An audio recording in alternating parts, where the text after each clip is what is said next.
question, mon colonel. Первый вопрос. Vous avez parlé des échanges de tirs qui ont eu lieu ces derniers jours malgré la trêve. Вы сказали, что сегодня, вчера украинская армия, они открыли огонь. Est-ce que vous savez, est-ce que vous arrivez à identifier quelles sont les raisons qui poussent l'armée ukrainienne et les bataillons terroristes, comment t'appelles ça, Spéciaux. Les bataillons spéciaux. Est-ce que vous savez pourquoi ils décident de tirer? Quelle est la raison, tactiquement? Для вас, ваше мнение, почему эти батальоны, националистические батальоны, они открыли огонь? Зачем? Почему? Потому что есть договор Минска, вот. Давайте так. Как вот во Франции нет единого понятия, как в стране развиваться, так и в Украине. Как во Франции есть силы, которые готовы изнутри будоражить, так это происходит в Украине. Как правые силы у вас существуют, так они существуют и на Украине. Alors, il faut savoir que la France, comme l'Ukraine, il y a des forces différentes. Et c'est le cas, évidemment, probablement dans l'armée française et de manière certaine dans l'armée ukrainienne. Основная цель этих провокационных обстрелов – это обнулить договор Минска. Alors, la raison essentielle et la première raison de ces ouvertures du feu contre les accords de Minsk, des provocations, c'est le non-respect et peut-être finalement l'écroulement des accords de Minsk. По разным причинам. Это может быть как финансовый, Ça peut avoir, il peut avoir été payé pour ça. так и политический. Ça peut être des raisons politiques, donc dans les bataillons spéciaux politisés. Вот одна основная причина. Et sinon, bon, pour des raisons stupides, enfin différentes, très différentes. Vous avez évoqué l'arrivée de moyens lourds dans la zone neutre. Comment vous les détectez? Vous les détectez avec des drones? Comment vous fonctionnez pour faire ces missions de reconnaissance dans la profondeur du dispositif adverse? Сегодня вы сказали, что есть тяжелые оружия на фронте, конечно, это запрещено.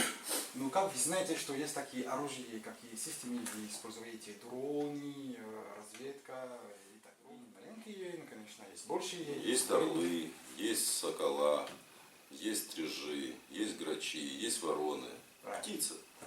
Les petits oiseaux. Donc là, il y a les corbeaux, en fait, là il s'amuse un peu avec toi, il a cité un certain nombre de noms d'oiseaux.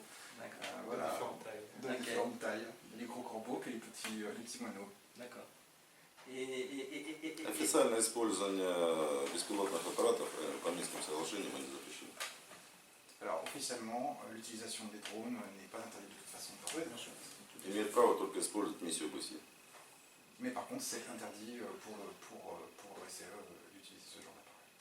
Поэтому в городе, допустим, если мы говорим за Донецк или других населенных пунктах, слышат часто по ночам стрельбу, это идет уничтожение беспилотных аппаратов противника. Ce qui fait que bon, quand on sait qu'il y a un engin qui vole au-dessus de notre tête, on sait que c'est un engin ennemi, donc on peut le descendre. D'accord.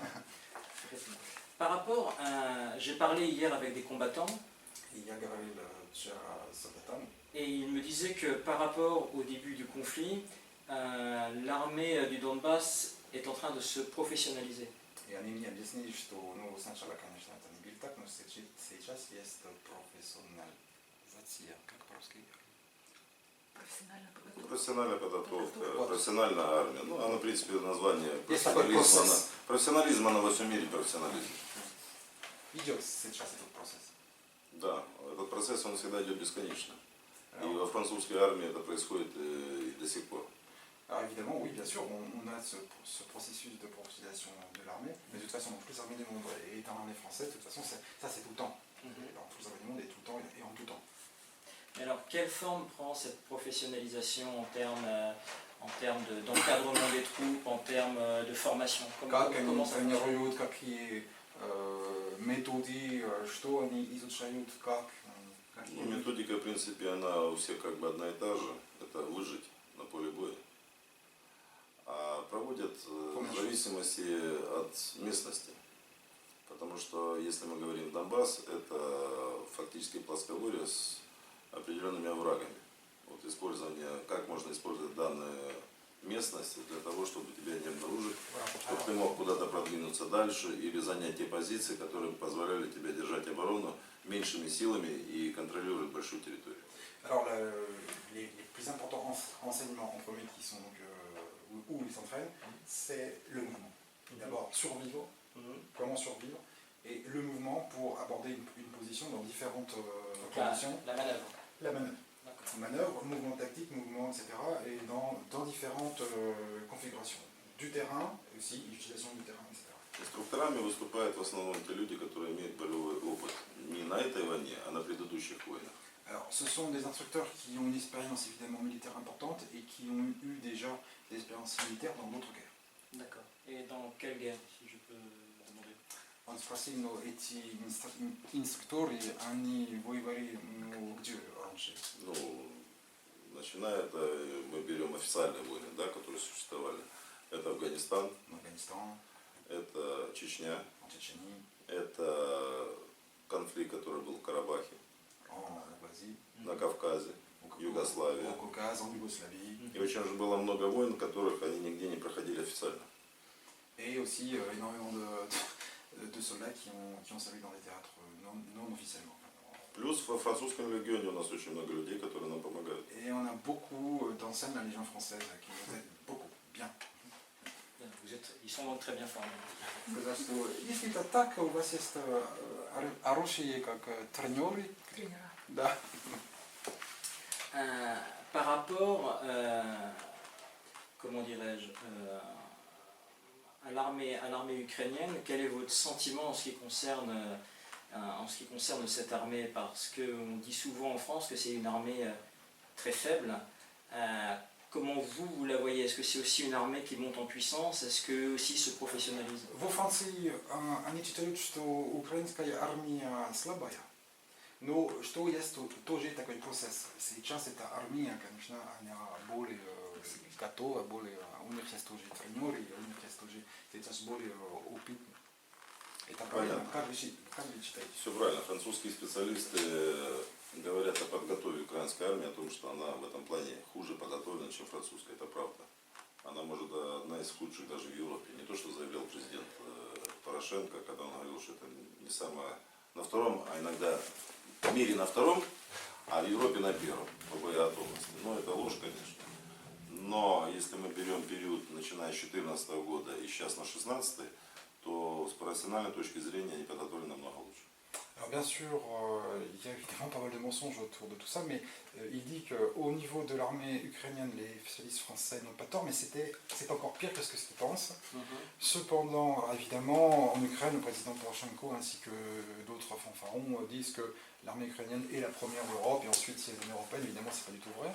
Mais c'est vrai de dire que de toute façon, l'armée ukrainienne est de toute façon pas la même qu'on a en face de nous, qu'elle était en 2014 et que nous avons maintenant en 2016 en face de nous. Évidemment dans un processus qui est également dans le même que le nôtre, c'est-à-dire une prophétisation et évidemment une meilleure préparation, etc. D'un point de vue opératif, est-ce que vous pensez que en cas d'offensive majeure, l'armée ukrainienne pourrait remporter la victoire maintenant? Если бы сейчас они атакуют, вы думаете, что они могут победить, например, взять Донецк и разрушать Донбасс до конца? Нет, Донецк они не возьмут однозначно. Non, ils pourront jamais le Donetsk. На каком-то коротком промежутке времени они могут победить. Они могут вклиниться в территорию, они могут продвинуться в территорию. Это объективный факт. Потому что у нас нет столько сил, чтобы мы могли по всей линии соприкосновения сдерживать по необходимости. Это возможно, но невозможна их не победа. Это объяснить словами очень тяжело. Есть понятие воинского духа. Вот у нас дух непобежденных. Мы победители. Alors, il dit qu'en principe, c'est effectivement possible que les forces ukrainiennes détruisent le Donbass, on parle de Donetsk, etc. Mais dans les faits, finalement, ça reste impossible parce que dans le Donbass, ils ont l'âme du combattant. Nous avons une âme de vainqueur. Nous sommes déjà les vainqueurs. Nous sommes des vainqueurs. Мы как пружина, которая механизм заводится, пружина сжимается до определенного момента, а потом она раскрывается. То же самое здесь происходит. Это тоже 2014 год, если мы говорим летнюю кампанию. Нас сжали очень сильно, и Донецк был в окружении, если мы говорим как город сам по себе. Но в итоге появились те котлы, кстати, которых был разбит противник, и мы продвинулись очень далеко. Просто после первого Минска подписания договоренности 5 сентября, первые были, когда остановились основные боевые действия. 19 был тогда подписан первый договор. Ну, вот на том моменте мы остановились. Alors, il faut comprendre qu'en 2014, déjà, l'armée ukrainienne, de toute façon, avait ses possibilités. Ils se sont enfoncés dans notre territoire très loin, de manière lointaine, jusqu'aux frontières. Ils ont presque encerclé Donetsk. Et il faut comprendre qu'à ce moment-là, où on n'avait de toute façon pas les mêmes possibilités qu'on a maintenant, on les a déjà vaincus. Comment pourrait-il aujourd'hui nous vaincre, alors que dans le passé, alors qu'on était vraiment dans une insurrection, ça pourrait être le cas maintenant? Comment c'est possible? Comment ça pourrait être possible? Просто когда берет женщина 80-летняя автомат в руки и начинает стрелять по противнику, как вы думаете, такой народ возможно победить? Vous pensez que quand une femme de 50 ans s'empare d'une Kalachnikov et commence à tirer sur l'ennemi et même à en tuer, vous pensez qu'un tel peuple, qui a de telles femmes, peut être vaincu? Alors, si c'est ma belle-mère qui tient la Kalachnikov, il n'y a aucune chance. Как бельмер? Моя теща, если бы моя теща взяла. Если она возьмет оружие, это будет... Да. Непобедимый. En cas de coup dur, vous aviez beaucoup de volontaires russes qui étaient venus vous aider. Est-ce que vous pensez qu'en cas d'offensive, ces volontaires russes vont revenir et est-ce que vous comptez sur eux? Enfin, comment ça fonctionne de ce point de vue-là? Он думает, что раньше были очень много добровольцев из России, но он знает, что много они уехали. Вы думаете, что если есть еще атака, украинская атака, эти люди, они будут решить еще раз вам помогать, или как? И для вас это важно или нет? Ну давайте так, это не предположение, это утверждение. Они придут. В любом случае, конечно, это для нас будет очень большая помощь. Потому что многие люди, которые здесь были с боевым опытом, ну, с этой ситуацией, связанной по Минску, когда нет ни войны, ни мира, люди уехали к себе на родину зарабатывать деньги. Потому что они обычные люди, у каждого была какая-то своя гражданская профессия. Поэтому содержать семьи, они вернутся. Но в случае, если обострение ситуации, как мы такое говорим, то sуда очень много сразу приедет. Il dit qu'effectivement, oui, ce sont des gens qui sont venus, il faut bien comprendre que ce sont des gens qui sont venus de manière privée, par leurs propres moyens, qui étaient pour la plupart, alors certains bien sûr avaient des expériences, mais c'était deux simples gens qui avaient souvent un travail. Il est certain que si jamais les Ukrainiens attaquaient à nouveau, beaucoup d'entre eux, voire même plus d'entre eux encore, enfin plus d'autres encore, pourraient venir à l'aide du Donbass, ça c'est une certitude. Dernière question et j'ai fini. Последний вопрос. La ligne de front fait 400 km. Линия фронта это 400 километров. Et on estime, enfin je ne sais pas si c'est vrai, mais que l'armée du Donbass c'est à peu près 30-40 000 hommes. И есть такие цифры, ну, что ваша такая армия 30 тысяч, 40 тысяч, это максимум. Ça fait pas beaucoup d'hommes pour tenir une Это ligne aussi очень grande. мало, когда мы говорим, что есть такая линия длинная. Est-ce que vous avez mis en place, est-ce que vous essayez de mettre en place un système de transmission permettant de réagir très vite en cas d'agression, quelque chose qui permette de très très vite concentrer les troupes à un endroit ou à un autre, de transmettre très très vite les ordres? Un système qu'on appelle en Occident un système C2. Он спросил, если у вас есть такая Специальная система. система быстрого реагирования, переброски. Есть Да, это так называемые мобильные отряды. В принципе, и Oui. оборонная тактика, она на этом основывается. Она как была с 2014 года, при нехватке, Вы déjà назовем, солдат, organisé un tel système есть en группы, 2014. которые очень мобильно перемещаются Ils по ont- необходимости в ту зону, где самое опасно. По этому принципу фактически она и осталась. Вы правильно заметили о том, что линия фронта, она сама очень длинная. И то количество людей, которые на ней стоят, ну, фактически удержать очень тяжело. Поэтому в основном это наблюдательные посты, которые по необходимости сообщают командованию о том, что готовит противник. Исходя из этого, мобильные эти группы, они перемещаются и в тех местах, где возможно быть брешь, они в виде помощи туда приходят. Alors évidemment, c'est impossible de tenir de toute façon un front aussi long. On a des postes d'observation un peu sur toute la longueur du front. Ces postes sont évidemment en connexion avec ce intersystème de transmission et nous avons derrière des groupes mobiles d'intervention très rapides qui, en quelques heures, voire même en quelques minutes dans certains cas, peuvent se retrouver, s'il y a une brèche, tout de suite en contre-attaque pour stopper l'avance. Et évidemment, de toute façon, comme ces postes d'observation donnent des informations, ils sont de toute façon renseignés sur ce qui pourrait bien se passer, bon, une concentration, etc. En fait, c'était mon avant-dernière question. Ah, isso, pas juste à l'île de la France. C'est quel type de matériel ont-ils? C'est des radios tactiques militaires avec de la communication sécurisée? Какой материал у вас? Это такие радио безопасности, где это невозможно слушать вас, или у вас есть другой материал? Вы имеете в виду средства оповещения Да, или да. коммуникации? Да, коммуникации, да. Ну, понимаете, мир, он сейчас сам по себе, у него нет границ, да? В принципе, возможно купить любое оборудование или тип связи, который существует в мире, лишь бы были деньги. Поэтому у нас он разный. On a beaucoup de matériel différent. De toute façon, de l'argent maintenant, on peut à peu près acheter tout ce Как qu'on veut. устаревшее, так и современное. Alors, Современного on a мало. du vieux matériel et puis du matériel électromoderne. D'accord. Но не просто же говорят, что здесь война гибридная. Даже если мы говорим средства коммуникации, то, что у нас, и то, что у противника, это в основном мобильная связь. Вот парадокс. Здесь я не понял, Аленка. Он говорит, что в основном... Да, по-английски.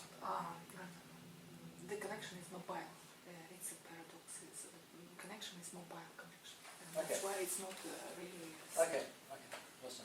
Ну, а самое проверенное, это старая, так называемая ТА-57, проводная линия связи, которую невозможно ни заглушить, ни уничтожить, если провод целый.